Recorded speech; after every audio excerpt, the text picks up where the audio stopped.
Sorry, Alex.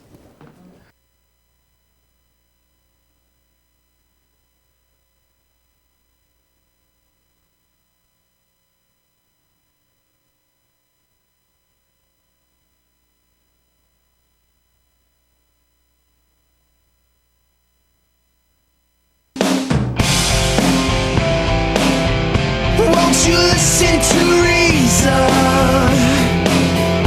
Will you open your eyes?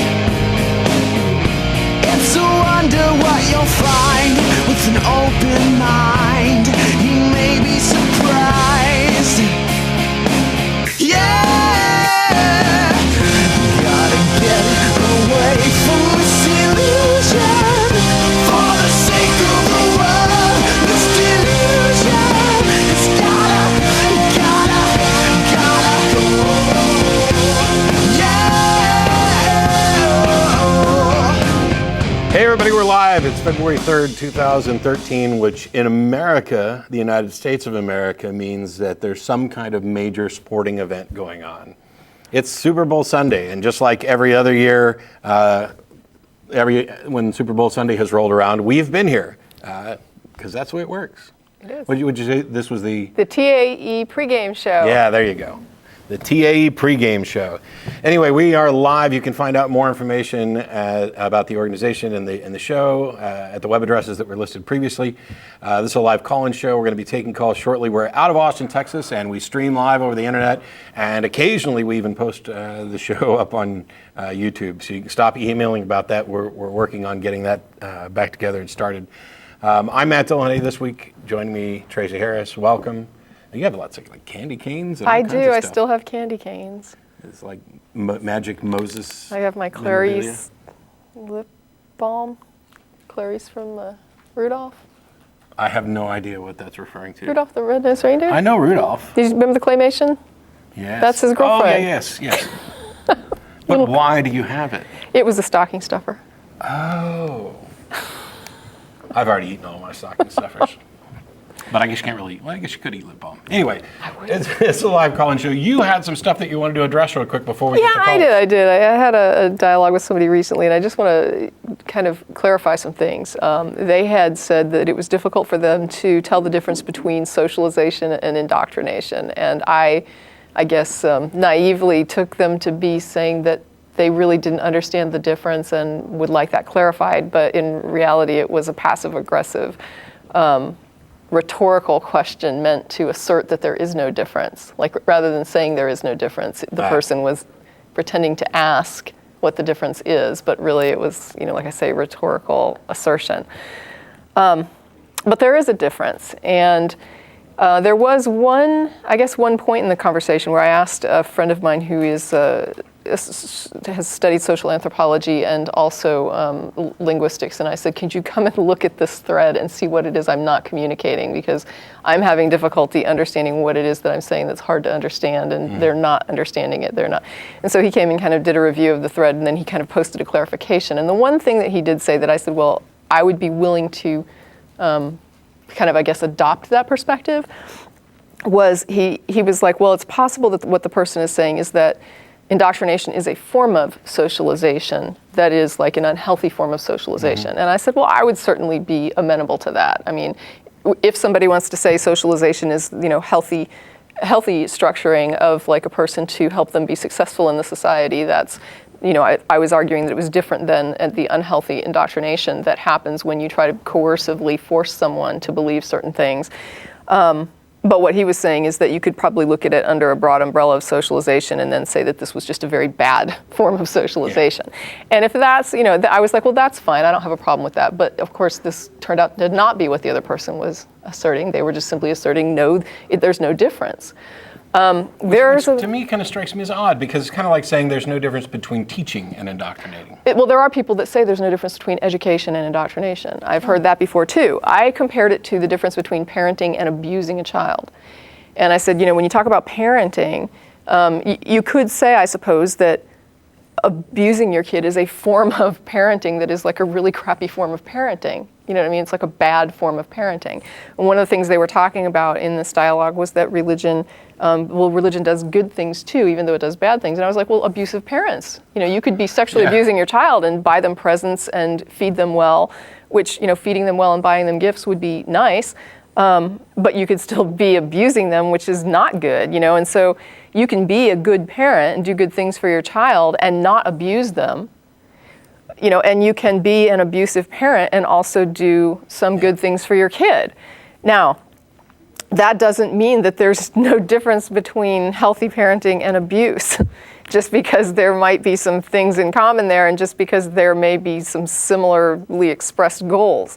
But the idea of socialization, when you say someone is not well socialized, or when you're trying to help somebody to re-socialize into an environment, usually that is viewed as beneficial to the person in a way that isn't forced or coerced. You're trying to actually help them be successful by simply teaching them to get along. So, for example, if I were going to travel to another country where they had some different rules of etiquette or different rules of how they eat or things that were polite or not polite, I would make an attempt to learn those things so that I don't inadvertently offend somebody in the culture, that I know how to eat with chopsticks, for example, if I was going to go somewhere where I might not find a knife and fork, you know, readily available.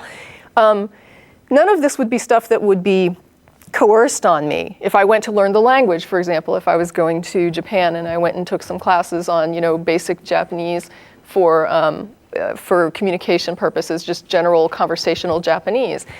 Those would be things that would be helping me to socialize, helping me to get in there and be able to be somewhat successful as a visitor in that country or as a tourist in that country.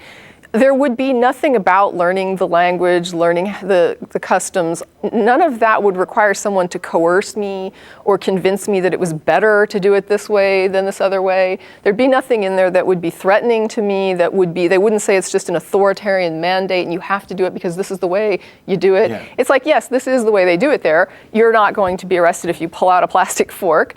You can do it differently. They'll just see it as weird. But no, they're not going to, you know, do anything horrible to you for deviating from these just like customary things. It's just be considered odd. It might be considered rude. But in general, these are just social things. Now, there are times when healthy socialization would result in coercion, but it wouldn't be like so much a mental coercion. It would be, for example, if someone were murdering other citizens, we would coerce that person. We would literally lock them into an involuntary, state of captivity. Which wouldn't necessarily result in changing their beliefs or their ideas about how they treat other people. It would just get them out of the mix.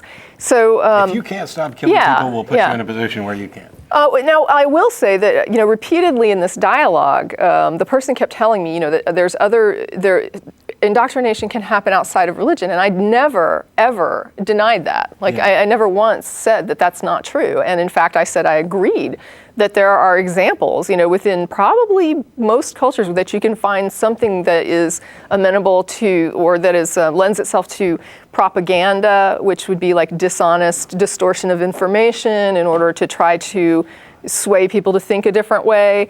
You can find situations where, you know, people might grow up, like, for example, we have people that are in our society that would be racist, that would probably raise their children and trying to indoctrinate them into racism, that would, you know, teach them sort of hateful things and teach them to not think about it, to just accept that we're better than this group over here, and they are not as good, and there would be lots of, you know, authoritarianism with that. There's not a lot of reasoning with the person to get them to believe this. I think there's an example. Well, first of all, you know, you've got socialization, you have indoctrination, and indoctrination can, of course, occur outside of religion, but I'm not even sure that we can even say that all indoctrination is necessarily bad. Now, if we were going to define it that way, I would say that certain aspects of the time I spent in boot camp were indoctrination more than just socialization and instruction. There is a process of mental breakdown that does, I mean, and I was wondering earlier how much of this goes to like the religion cult line, where you draw that line. And there's parts of that work that way.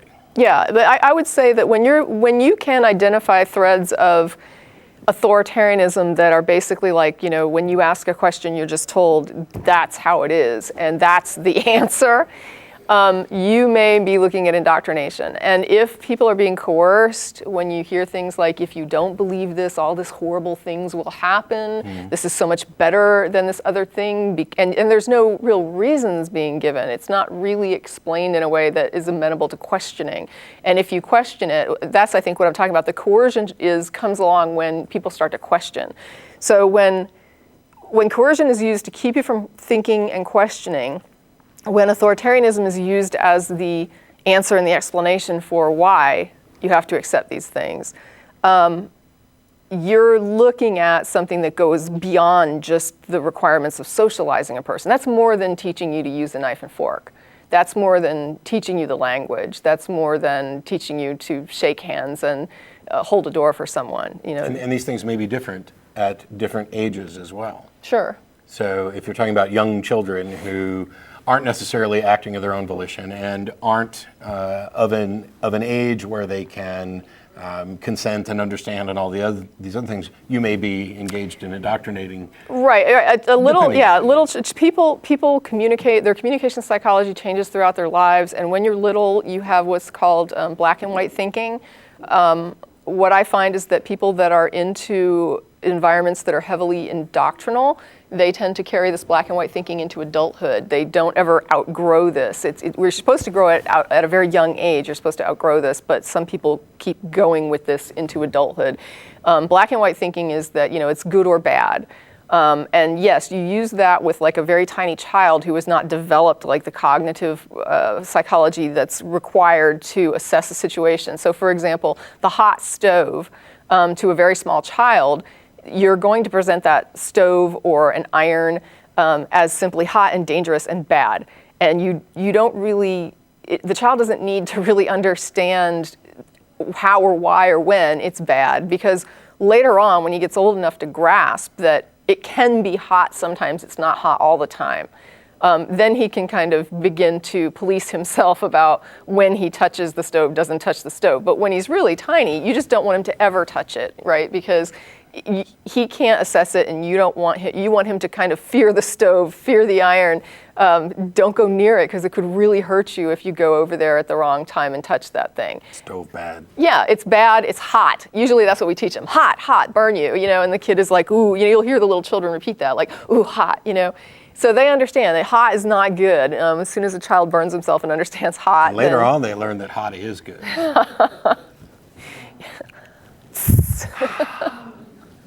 But anyway, that was kind of what I wanted to get at, was the idea that, you could, if you want to call it socialization, that's fine, but please differentiate between the idea of merely socializing and socializing in a way that is actually harmful, that impedes critical thinking, that discourages questioning, discourages expression of doubt, that even threatens and coerces, to avoid, and also it's about thought control too. That's important because, like I said, locking someone in a cage is not indoctrination.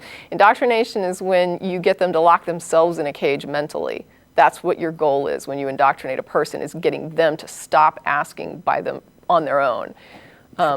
And so anyway, it's not that difficult. I agree there's probably gray areas of things that you could come up with, like a lot of gray areas, and I understand that. But basically, there's gray areas too when it gets into, is something okay or not okay to do to a child if you're a parent. You can have gray areas where people will argue back and forth. Is this abuse? Is this okay? Is this wrong? Is this harmful? How harmful is it? Is it okay to do something if it's beneficial but it might be a little harmful? I mean, you get these gray areas, but in the end, if somebody's child ends up dead in a hospital because they beat it to death, that's abuse, and it's not healthy parenting. And so to say that because you can sometimes find these gray areas in between, that we don't have any metric for abuse is completely wrong. That's and we hear that type of thing. The thing All is, the we're time. bad. We are bad at distinguishing things on a spectrum. Yeah, black and white thinking. Yeah. So it's easy to go for the extremes, and it's much more difficult to sort out the things in the middle. Where is that exact line? Well, there is no exact line. There's not necessarily an exact line between socialization and indoctrination, between gay and straight, which is already a mess by putting those labels on it anyway, but between religions and cults. Well, religions are all cults. Yes, under one understanding of cult, they're all cults, but under the normative, the psychological definition of cult, there's a slight difference there. And so, Joe Bob down the street who just loves Jesus and doesn't really, get bothered by a lot of things, probably isn't part of a cult. Especially the people, anybody who's praying for their football team today, probably not in a cult, because you probably aren't taking your religion. Well, the other thing too, though, is there are some religious, religious groups that don't really threaten. Yeah. That don't threaten you. You can adopt them or not adopt them. I mean. Whatever. Yeah. You believe what you believe. So not all religions are indoctrinating people, and not all groups that indoctrinate people are religions. But that doesn't mean that socialization and indoctrination are the equivalent of one another. So let's go ahead and get started taking some calls. As a reminder, after the show's over, we get together and go to dinner at Threadgill's, 301 West Riverside Drive, which they'll put right about there. And we'll start with George in Dunmore. How are you? I'm good. Hello, Matt and Tracy. I want to start off by saying I think it is horrendously absurd to compare religion to child abuse. I do not abuse the children who I am teaching religion to. I am enlightening them, broadening their mind. George? Yes, sir. Yes. I don't necessarily equate religious teaching to child abuse. Well, I sat here and listened to rambling on for about 20 minutes about indoctrination. Okay, George, Yes. let's be clear. I have on occasion said that some religious teaching, some religious instruction should be viewed as a form of child abuse. I do not equate religious teaching with child abuse. And Tracy wasn't necessarily talking about religious teaching at all. She was talking about an actual distinction between indoctrination and socialization that applies beyond religion. And if all you're going to do is come in butthurt and saying that you listen to her ramble for 20 minutes, we're probably not going to have a very productive call. Well, I'm glad to hear you say that, sir, but that's the way I interpreted that. Well, That's not what I said, though. is it still the way you interpret it? Well, as long as you make yourself clear now, then it's fine. People hear what they want to hear, I think, sometimes. So anyway, what else? Well, the reason I called in was because on this show I've noticed the hosts never stop talking about how there is no evidence of God in this world. Well, no good evidence. I have a list here of evidence that I can give you other than the Bible. Yeah, I would clarify to say that there's no good evidence, or there is not sufficient evidence. There is, in fact, sufficient evidence. It is false. It is false to say that there's no evidence, because when people are talking about anecdotal evidence and things like that, of course there are testimonies and there's I've all heard sorts many of times the hosts of this show say that there is no evidence. I understand that, George. I am trying to clarify this for you so that you understand that yes, in the past there have been mistakes made by me and by others where, in the context of the discussion, we say, "Oh, there's no evidence for the existence of God," and what we mean and what we should be saying is that there is not sufficient evidence for the existence of God, or that there is no good evidence for the existence of God from our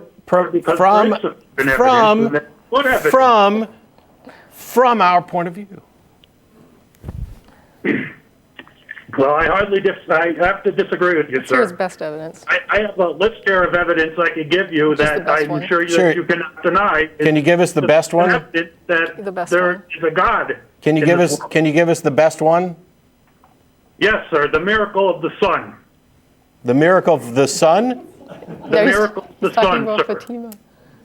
When the Blessed Virgin Mary appeared in Fatima in 1917 to the three children, one of them being Lucia dos Santos, who lived out her days until 2005. So this is not a witness from thousands and thousands of years ago. This is a woman who, up until a few years ago, was still alive. Okay. But tell the tale. Go ahead. Yeah. George, is this the same one where they said the sun was moving all over the place? there were at least 30,000 people that witnessed it, Adam. Yeah, that's not really substantiated. I've looked this up before. You have the newspaper article. Yeah, right I here. know. It was some reporting that was done, and reporting is never wrong. But Before the expanded size of the crowd. yeah, I know. I'm just saying that you can look up. You can George, are you going to listen or talk? look up assessments of this. Incredible movements out. George, listen to Tracy for a second. You can actually look up rebuttal. Let's just put it on hold for a second. You can look up rebuttals to this for the He viewers. just keeps talking, so he doesn't know you're talking. For the viewers that are watching, you can go and look this up. There are rebuttals to it. The information is not as solid as you might think by the people that claim it. Now, that being said, I was trying to confirm with George, because I don't have the information right in front of me, whether or not this was the miracle where they claimed that the sun was moving all over the sky. And if that is in fact the case, I would like to know how the Earth didn't go flying out of its orbit. Oh, is he? You there, George? Yeah. The Earth did not go flying out of its orbit because it was a miracle which was being controlled by God. And Okay. God prevented that from happening. So the sun, this is the one where they said the sun was just going all over the place, but nobody else saw it, right? Like it wasn't reported anywhere else in the world where the sun was showing at that time. Is that correct? Yes, well, Okay. it's a miracle. Which Yeah, was it could also be an incorrect report. by 30,000 plus people. It wasn't Sure. that many people. You need to go and look and see how valid these sources are. So here's the thing. First of all, we have no way of actually investigating this, and we don't know how. Can I finish, George? Can I finish for real? For realsies, can I talk? There are witnesses. George. to it. George. As I said, George. George. There's no verification to these claims. No, there is shut no, up for a there was, second. we've done this before. There is no, there were no, what do you call it, like observatories that reported that the sun moved from its place in the sky. There was no other reports from any other place where it was daytime at the time saying that the sun had moved. There is nothing to substantiate that what these people claimed they saw really occurred. Nothing to verify it. It's just their claim. And moreover, the point that I was trying to get to is that we have a report of something happening. Even if those people are honest and this is what they apparently saw, we have no demonstration that A, it actually happened, or B, that it was supernatural in origin. Maybe there was some sort of atmospheric phenomenon that caused an illusion. No, but would you better let me finish. I swear to your God, George, I'll hang up on you if you don't let me finish. The other thing is, you have no justification for claiming that the cause of this event, even if it occurred, is a God. You cannot claim that without evidence by... Yeah, and I just want to correct one thing. I do think that we can verify that it did not happen. Now, what you were saying... Well, we can't verify that people didn't experience it. Right, and that was something I wanted to make sure, because there was something you said that kind of crossed that line, and I just want to make sure that it was clear to the viewers, because there is absolutely, there are people that would have, everybody in the daytime part of the globe at that point would have reported this. It would have been reports from everywhere if the sun had actually moved. So we know that objectively speaking, externally from the perspective of what did the sun do that day, it did not move. Now, if these people said they saw it, I don't know how valid the reports are, because when you try to look it up and you try to really substantiate this, you really can't get any valid reporting out of it. It's like this little tiny area in Mexico where somebody went and spoke to some people, and all it is, it's like claims from the Bible. It's just going and talking to people, and they're saying, oh yeah, and my cousin George was there, and so you end up with these relayed secondhand accounts that end up getting reported, and then you get these conflicting reports, and it's a mess. But the fact is, if the sun was moving around, it would have wreaked havoc on the planet. Observatories would have reported it, and there would have been more than just one little town in some city in Mexico that would have seen the sun flying all over the sky. We can absolutely, say that whatever they think they saw or didn't see, if they're telling any kind of truth out of there, that we know that in fact what they think they saw did not occur. And as Matt was saying, even if something did occur, there's no substantiation there that it was produced by a deity. Yeah, and so if we already know that the sun wasn't actually moving around all over the place, then what we're in a position of, somebody is telling us that a bunch of people reported that this thing happened, which we know didn't happen. Right. Now, that doesn't mean they're all lying, which is the point I was getting at. They could all have thought they saw something, and there could be any number of potential natural explanations, and there could also be supernatural causes. I have no idea. Yeah. And so I'm in a position where I need to investigate and say, okay, can we demonstrate that some phenomena occurred? Well, actually, no, not really. We have a report, and yes, it's a lot of people, but that's an appeal to popularity. And, you know, I can't point to any others with 30,000, but you can go find groups of people who claim to have been abducted by aliens together. That doesn't mean they actually were. By the way, these people are still alive, and they'll tell you their story. You can talk to them right now. So we can't demonstrate that a phenomenon actually occurred, which means we can't even begin to investigate to find out what the potential cause is. What we can do is speculate about what sort of natural causes are more likely. This is something I'm going to talk about next week at the North Texas Secular Student Conference when I talk about skepticism, the nature of evidence, critical thinking, and doing some magic and mentalism as well, is in order to determine whether or not what explanations are most probable, you have to have some way of determining the probability of a particular explanation. And so if you roll a die, there's 6 faces. It's a 1 in 6 probability that any particular side is going to come up. If you have 100 claims of answered prayer, we know, we have evidence that some of those claims of answered prayer are answered by natural explanations, or natural explanations are such that they're perceived to be answered prayer. And then there's a bunch of them that we don't know. We have 0 confirmed accounts of a supernatural being actually answering prayer. So when you're calculating the probability, it is always more probable that there's a naturalistic explanation that you don't know than that a God did it. And when you're talking about reports like this, where we are far removed from the events and the people, we cannot go, we don't have a time machine, we can't go back. And we know, as Tracy pointed out, that the actual claim, oh, the sun moved around, that part is false. Actually, what they should have said is, from our point of view, it appeared that the sun moved around all over. Well, I can't do anything to prove that they didn't experience that, but I also can't explain it. And that's the point. Neither can you. Neither can the people who are claiming that this was a miracle from God. They have no justification for that. And I do want to say, please, please be wary when somebody hands you reports of supernatural phenomenon that come out of like third world areas, small villages. There's no way to confirm this stuff. I mean, people end up going there, they'll report something. I think I gave last time I was on, I talked about anthropologists reporting about exorcism, and how when you read the report, it's almost astounding what you read, but then when you see the video, you're just like, there's nothing, I don't see this. I don't see what they're reporting that they saw. So people get taken up with, you know, a situation and think they see things sometimes they don't actually see. And the more people you have sort of enforcing that around you, and the more attention that you give to people who claim they saw it, you know, the more positive attention you get for telling a fib. I mean, that's just like the boy who cried wolf. If you keep giving somebody positive attention for lying or for saying, yeah, I saw it too, come talk to me, you know, come interview me. It happens. Yeah, there's a couple of emails that have come in recently where people have relayed things to me. And one of them is they'd send me to a video of some supposed God healer guy who's doing miraculous healings and causing the blind to see, or doing the limb lengthening, which if you go to camera, the one shot real quick, it's roughly the equivalent of this. You see that? And now that arm's a lot longer. I can fix it by pulling this one out. I mean, that's really the type of thing that people are talking about as miraculous healings.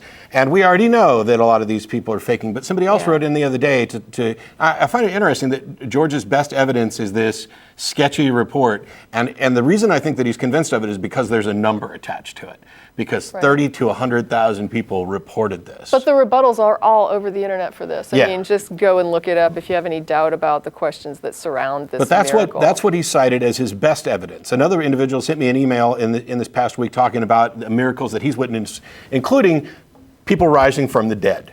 Now, that was his first claim. He had witnessed the dead returning to life.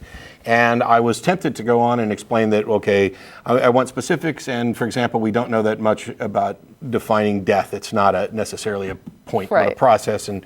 But he comes back and he tells me the story. I would say stop me if you've heard this, but everybody would stop me right off the bat.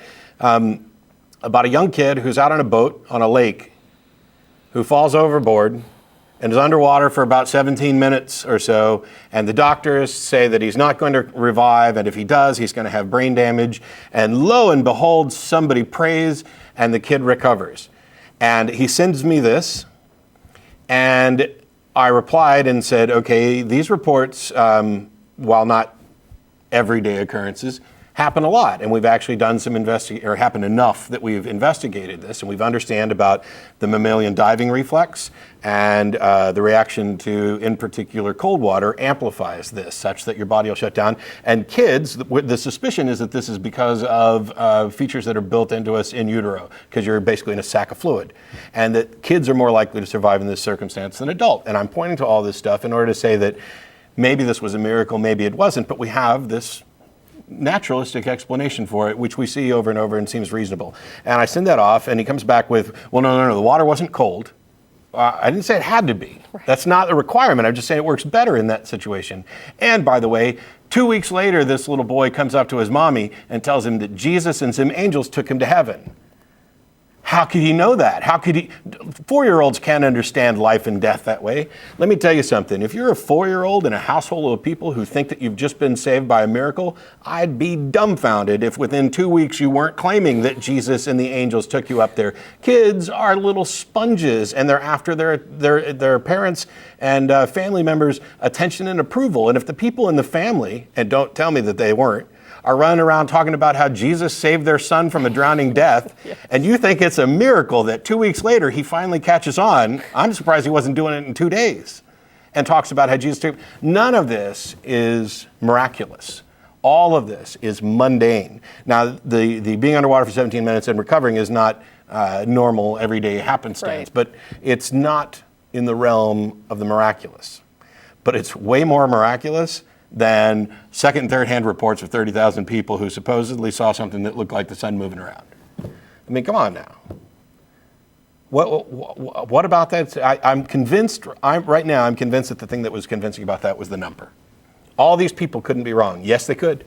Yeah, it's always that. And the thing is, there is no way to verify that, the number of people that reported it or the number of people who were being accurate. Again, it was like this, it's a tiny piece of dirt in Mexico somewhere. It was like a little tiny town. We're not talking about a metropolis. This isn't like it happened in New York and was captured on ABC, from their cameras. It wasn't like that. That's not the kind of verification that you're going to find when you start trying to figure out what was actually reported. And when that happens, by the way, when it does happen in New York and it's captured, we'll have a lot better information to actually investigate, figure out what happened, if anything, and whether or not we can. Yeah, you won't just have hearsay of someone saying, it's about 30,000 people claiming this, and I'm telling you this, and how did you count that number? How did you?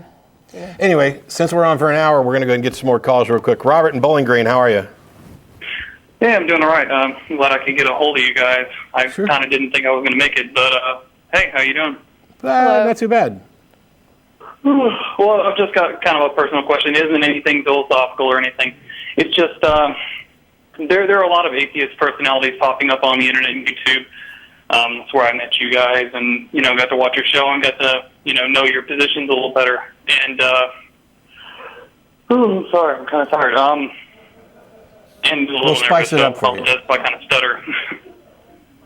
But basically, I'm just wondering what you guys think of some of the more prominent personalities, like say the Amazing Atheist, for example, or Cult of Dusty, because some of them come off as kind of combatant, and that might be off-putting to other people. Just want to know, what you guys think of that. I don't really follow the atheists on YouTube, so I can't really respond. Yeah, the only one that you mentioned that I hadn't even heard of is the Amazing Atheist, and I don't find him that amazing. But but he has said some things that I've seen that I thought were awesome. I mean, and I'm pretty sure I could say that for almost anybody. I mean, I've seen videos from Pat Condell where I was like, awesome. Yeah. And I've seen other ones from him that I was like, wow, that's, and that's the case. There's nobody that I'm probably going to agree with on everything. There's a number of YouTube atheists that are among my friends, like Aaron Ra, who's been on the show a couple times, and some that are among ex-friends and stuff like that. But yeah, I don't. The thing is, I tell you who I do. Everything I've seen from him, I definitely like, and that's theoretical bullshit. There's a few others who everything I've seen I like, which doesn't mean I like necessarily everything, but that's the beauty of it is you get to make up your own mind who's to your taste and who's not, because there's no question at all that I'm not to some people's taste. Yeah. The young woman, Chris, she does some good ones too. Oh yeah, and she's actually going to be here for the American Atheist Convention in March 31st-ish here in Austin. That sounds like fun. But anyway, I'm not gonna be able to give a rundown on my ratings for everybody on YouTube. Okay, I wasn't even saying necessarily that. I was just saying, like, the way people are perceived in terms of, and whether or not there's too much negativity and anger and stuff like that. Exactly. Yeah, I'm pretty much of the opinion that almost all approaches are that there's a place for any of them. There's a time and a place for ridicule. There's a time and a place for education. There's a time and a place for kind of not being confrontational with somebody in order to help kind of guide them along. I've used any or all approaches over the last 7 or 8 years, however long it's been now. And I think there's room for almost all of it. There are, though, a handful of people who seem to be, like, for example, Greta Christina's Why Are You Atheists So Angry? Brilliant, love it. It's one of the best blog posts. It's one of the best talks I've ever seen. I love it. I love Greta, love that talk. There's a difference, and she points out to some extent the difference between being righteously, justifiably angry. I mean, if you're not angry, you're not paying attention, and of course you should be speaking out. And the kind of over-the-top, non-productive, I'm just angry, which I think is something we should generally avoid. Yeah, I mean, that's the way the Amazing Atheist seems to portray himself. I mean, I like a lot of things he says, but I don't necessarily like the way that he portrays it, because he does a lot of, I guess, I don't know if it's sensationalism. Like, if you watch his show and then you watch some of the other things that he's been on, he's way dumbed down outside of his channel. Yeah, I don't really know. I don't know him well enough to say that, other than to say there's things he said that I liked and some things that he said that I definitely haven't. But this is not the time and the place to go through a whole list like that. But thanks. Okay, that's fine. Thanks for the call, Robert. Absolutely. Thanks. Or were you just calling to see if you could start another fight on YouTube? Well, doesn't make much difference. Is it Naeem in Zurich? Yes, hi. Hi, thanks for calling. Hi, Tracy. Hello. Yes. I wanted to talk about Islam and have some question to you. Well, my first question is, do you both consider Islam as a threat to the U.S. Constitution or the Bill of Rights, or both of them? No. I don't know about you. Do you think Islam is a threat to the Constitution or the Bill of Rights? I wouldn't say Islam so much as I would say like overzealous theocratic religionists. But that would be in any religion. My answer with regard to Islam is just that it's such a small portion of the population here. They have no power base with which to affect any sort of change. Well, maybe not in the U.S., but right now in Europe is, I think it could be a threat, because in the UK is always a discussion about how to make the Sharia law a part of the UK law, and also in Germany they talk about the Sharia law, especially about the family law. Yeah, I agree that it's potentially a threat to rights and freedoms in other places outside the United States. I think there's a number of countries that have made far too many concessions on behalf of a religion. Although I think if you jump into the Middle East, you can see the end product of what those types of laws actually do to people, which is, of course, my primary concern. Yeah, I asked because I have seen some YouTube videos and about Dearborn in Michigan, and I don't like Christian at all. I am an atheist. I don't consider them to be a little bit bullied, but they practice just freedom of speech, and they got threatened and hit and escorted outside the town or outside the festival by police force and the mayor. Don't you think that it could be, in some parts, a threat to the Constitution?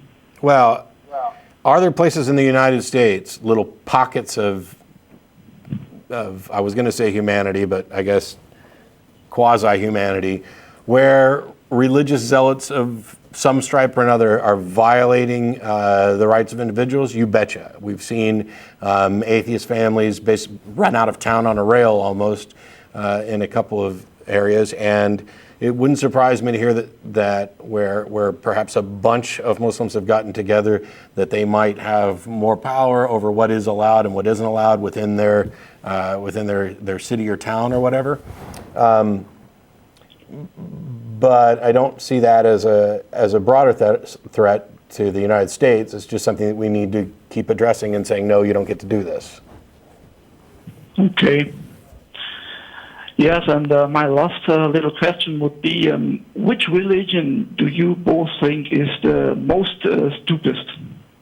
The stupidest? Yeah. Okay.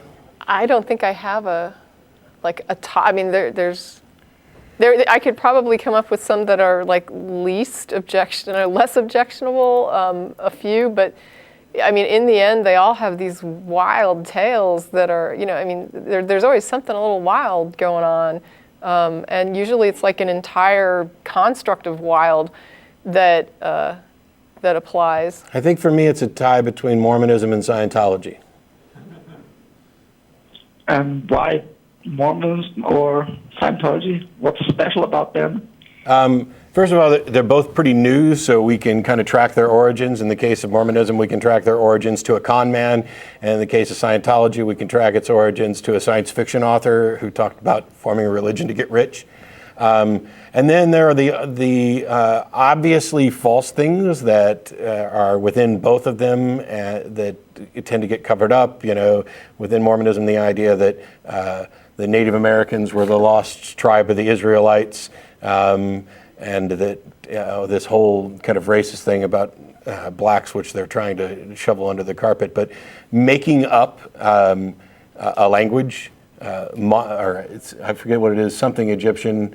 Anybody remember? It's modern Egyptian. I don't know. He made up a language, claimed and mistranslated Egyptian hieroglyphics in order to support his stuff.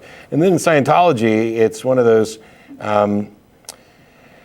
It's pseudoscience taken to the extremes. It's things that if you knew the stuff that you find out later at the beginning, you'd never fall for this in a million years. But it's this insidious little kind of suck you in. Would you like to take a personality test? Hey, we think we can help you. And by the way, the intergalactic overlord Xenu threw everybody in volcanoes and destroyed them with atomic bombs, and all those bodies are now thetans that are hanging on to you, and we need to get rid of all those for you. That's just crazy. I mean, that's a whole new level of... What's funny to me, though, is I personally know people, for example, I know some Jehovah's Witnesses who fully reject the idea of ghosts. So they don't believe in, I guess, I don't really get it all. It's like at some point, I suppose someone's going to come back from the dead and live forever. I don't know. But when you die, they think you just die. And I'm not sure how the end times fits into that. I have no clue. But they mock the idea of a ghost, but they are totally into demons, right? So it's ghosts are silly stuff, but, demons are real.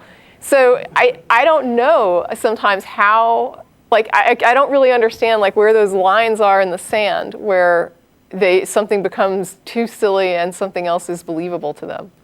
And it's not just JWs. I just use that as the example, but it seems like it's that way with almost any religion. You can talk to people and they'll be making sense, and then suddenly they're just over the rainbow, and you're like, how did that even happen? Okay.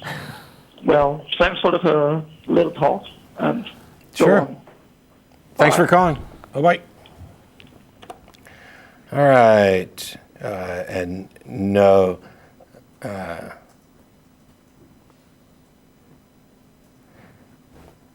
Hey, David, this is Matt. Oh, hey, Matt. How's it going? Not taking this question on the show. Okay. You can email me. I'm not dredging up Elevator Gate and Dawkins and apologists for sexism on the show. It's just too much to get into in the last 15 minutes. Okay. And it's been hashed and rehashed. I'd be happy to talk about it outside. And as a matter of fact, I have. I got a video up on YouTube about it.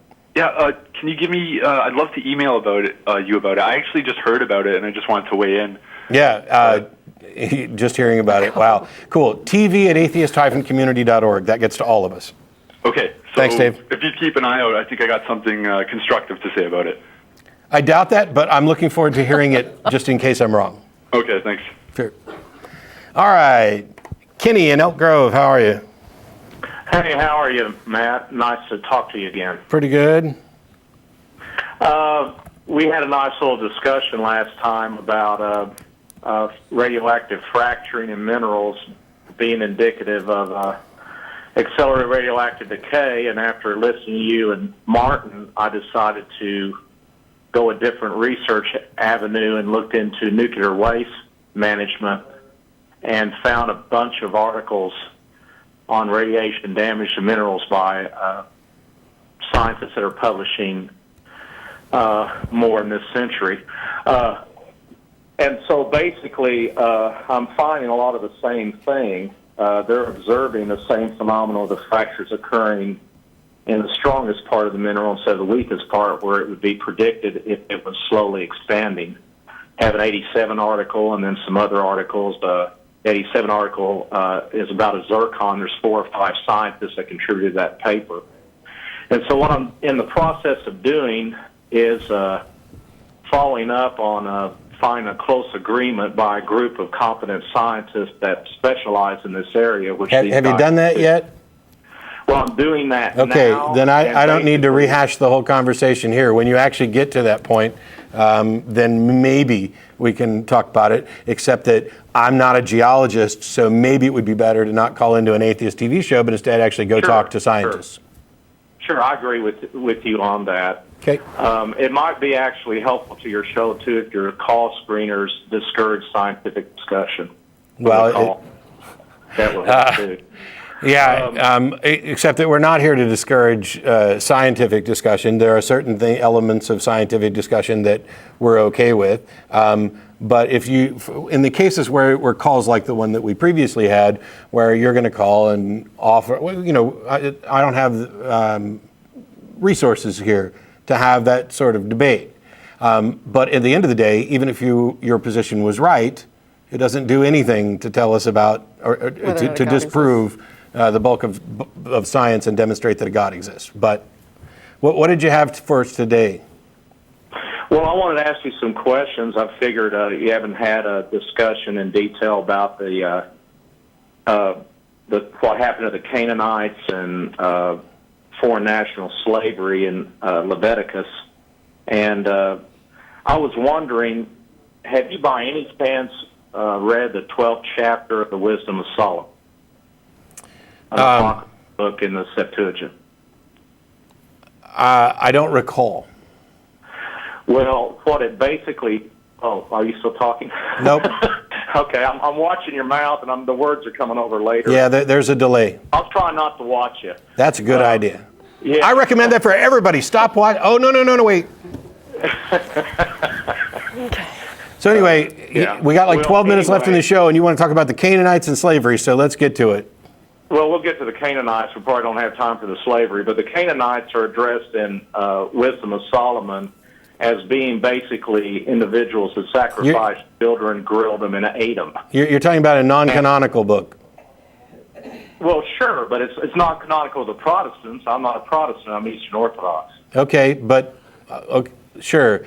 So, and I don't really care. I mean, you can pull from canonical box the text in Deuteronomy, or you can pull from external. What difference does it make? What is the case that you're making? Well, the case I'm making is that what is going on in the book itself, it's discussing how God was patient for years and years with the Canaanites, that he showed them the example of what happened to Egypt, which you probably don't believe happened, but anyway, still in there. And all this went on, and then he stated that because of what you're doing to children, and these were not their own children, they were kidnapping Israeli children, they were kidnapping of other tribes and killing their children. And since they weren't changing their ways, God decided to wipe them out. Yeah, and what's your point? My point is he was justified in doing it. So, including killing their kids? Yes, their kids were killed. Yeah, you're a moral thug. In the city and crushing their skulls Okay, open. wait. Kenny. And do the same thing. I have a question. Oh, no. So your reasoning is that it's okay to kill the Canaanites' kids because they're going to grow up to do the same thing? Well, they would have. You're a moral thug. You've lost your moral compass entirely. I actually have like a different question. Children were doing this when the Israelites were coming to the city. They were. Kenny, you're an idiot. A 2-year-old is not doing anything. You're saying 2-year-olds were killing 2-year-olds? No, I'm not saying that. So when they came in and wiped out their 2-year-olds, the innocent kids, your claim is that was justified. 2-year-olds can't throw a rock. Yes. So why would you kill them? About them. So why would you kill them? What? Why would God have them killed? Who says that God had all them killed? I just asked you if it was justified to wipe them all out, including their children, and you said yes. Yeah. You said children. I didn't interpret that as infants. Okay. Just like, for example... What does wipe them out mean? What does wipe them out mean and not leave any of them alive? Well, actually, they didn't completely do a genocide. A lot of these people were incorporated into Israel itself. They were proselytized and changed. Some of the people repented. Well, they did kill all the Amalekites, though. He had the children killed there. Was that justified? Well, let me ask you a question. If someone's in Vietnam and a young child walks up with a bomb in a box to hand it to him, is another soldier justified in shooting that child to keep another soldier? So you're asserting that all the Amalekite children were carrying bombs that day? No, of course. Okay, well then why would it be? Why would that even be relevant? Because what does that have to do with what I'm saying? Because the Amalekites were wiped out by the Hebrews under God's command, who told them to wipe out the infants, the children and the infants. He even goes to a special little category there and tells them the children and the infants. So they went and they wiped out the Amalekites, including their children and their infants. And the question is, was that the one? Blessed is the man who bashes the little head? No, that's a different one. That's yet another place where the Bible really enjoys but this I slaughter of guess my children. big question. My question, because you're talking about the Canaanites. Okay. Right, but I'm saying that if he's going to command people to go, he's going to command the Hebrews to go and kill another group. And the Amalekites is an example I'm familiar with where he kills the children and the infants specifically. He even tells them to wipe out even the animals. So my question is, do you think that's justified? Do you know why societies back then destroyed everything, including the livestock? Why did Rome sack Jerusalem the way that they did? We're talking about the Hebrews here because God told them. We're talking about whether God sanctioning something and whether or not it was moral to sanction it. Yeah, because you're saying that this is moral, right? The Romans, you wouldn't say it was moral. First of all, by our standard of morality and the way we fight wars and do things, it's not moral. Well, then standards of morality of an Islamic country, the way they might fight a war, it might be. Wait. Kenny, are you saying that morality is entirely relative? That what you think is moral and what the Amalekites thought was moral? That we can't say. You cannot apply your standard of morality to a situation of a people you don't understand. Oh, so yes, I absolutely can. You're asserting that Matt's standard of morality that we shouldn't kill the children is bad? Babies should be killed. And what did you just say? On the altar. You believe Israelite children should be slaughtered and sacrificed on an altar. That should have been permitted to continue. No, because when those children Kenny, grew up, I swear to God, you better let me finish. Now, wait a minute. Wait, Kenny, let me just... Kenny, no, hang on. Okay. No. Why the children... Kenny, listen. No, I don't think that. Why on earth would you accuse me of thinking that? Kenny? Well, how can I, am I still on? I thought I got shut off. No, you're on hold because you wouldn't let me finish. You basically said that I think, or do I think, that the Israelite children deserve to be killed and are asserting that that's my position, and I'm saying no. Why on earth would you claim that that was my position? You're the one that's... Can I answer it? Sure. Okay, here's my answer.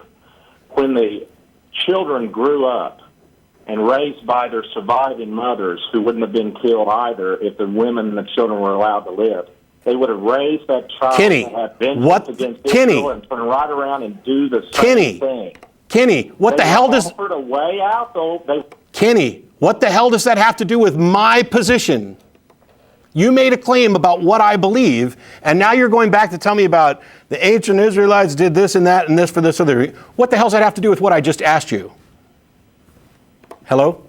Well, it has a lot to do, because if you allow these people to live, they would kill Israelites. Kenny, you are entirely too stupid to talk to. I want to just make 2 points that I didn't get to make during the call. Number one is, just to clarify what you were describing as the misrepresentation of your position, right? Yeah. There are most people, I think, that would say that going to war with Germany during World War II was justified because of all the horrendous things that were happening there. They had to be stopped. And you can argue all day about whether or not the tactics of particular parts of that war were, humane, inhumane, whatever. But I don't think there was any doubt that you weren't going to sort of reason with Hitler. And so you have sometimes something horrible going on and you say, we're going to use force, we're going to go in there and stop this from happening.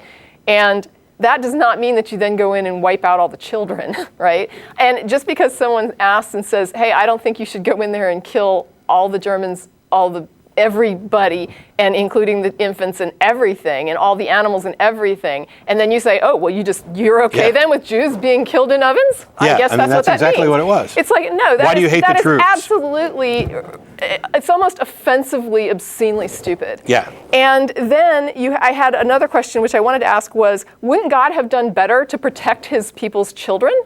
Like, instead of waiting patiently while the children are being sacrificed and allowing children to be killed and sacrificed and brutalized by these people that are killing his people's children, and he's not stopping it, and you're saying that his patience there is like a good thing? His patience there is completely obscenely immoral. Nobody should be patient with people that are killing children. What the hell is that? How can you even say, well, God was just trying to be patient with it? They're killing the children.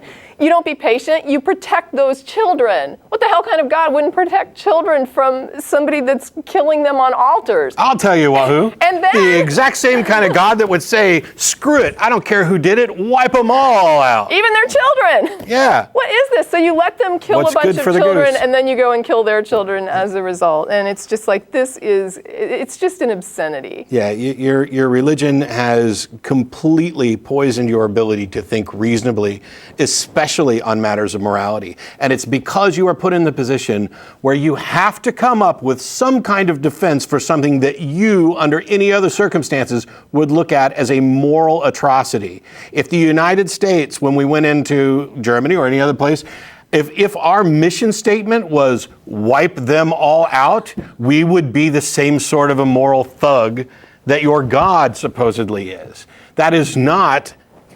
This is not me. This is not me as a pacifist, or me saying that, oh, the Canaanites should have been allowed to kill those children. That's ridiculous. But here's the thing. You're talking about the same group of people and the same God in the same Bible where he did all these things to protect them. Big flaming fire and opening the Red Sea and swallowing up the Pharaoh's armies. And yet he just lets somebody come in over, long periods of time and slaughter their children on altars, and he doesn't protect them. Plus, he's made our show end before I was ready for it to end, you jackass.